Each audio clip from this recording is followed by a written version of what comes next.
Halo semuanya, saya Manda Jinggara Badani, mahasiswa Ilmu Komunikasi UPN Veteran Jakarta 2023. Di sini saya akan memberikan sebuah speech mengenai literasi digital sebagai tameng dari serangan buzzer di media sosial.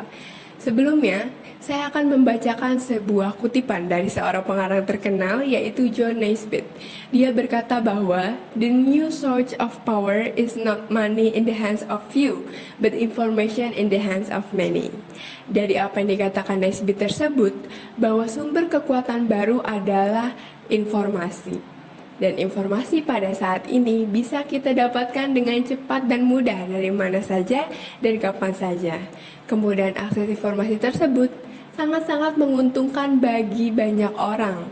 Dan salah satu contoh adanya kemudahan akses informasi pada saat ini adalah dengan adanya media sosial.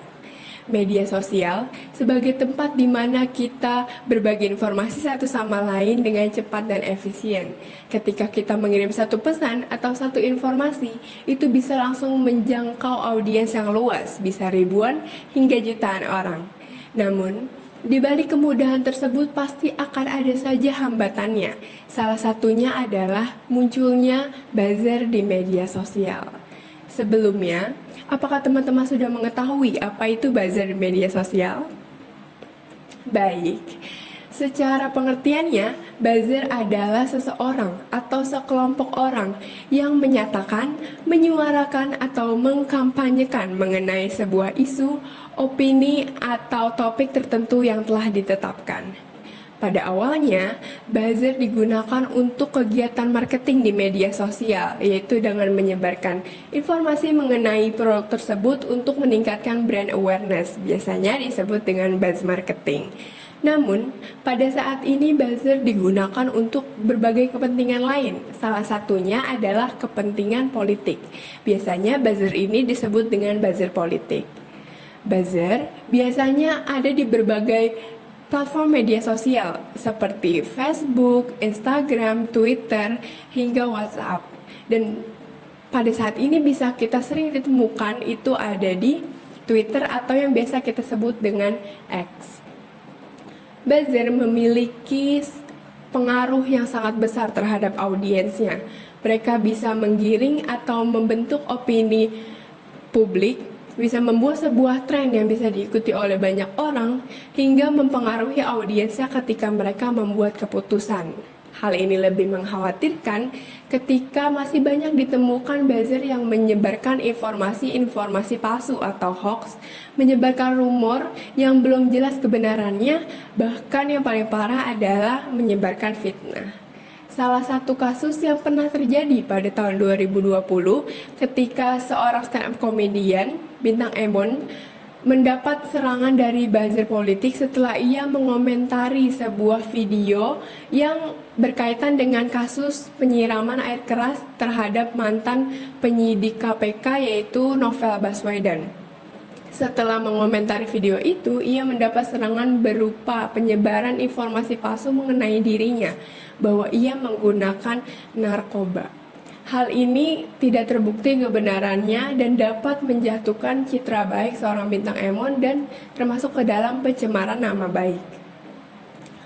Hal ini sangat-sangat membuat khawatir karena pada musim-musim politik seperti ini buzzer mulai bermunculan dan ini bisa membuat polarisasi politik di masyarakat, di mana masyarakat bisa terpecah belah akibat adanya buzzer politik.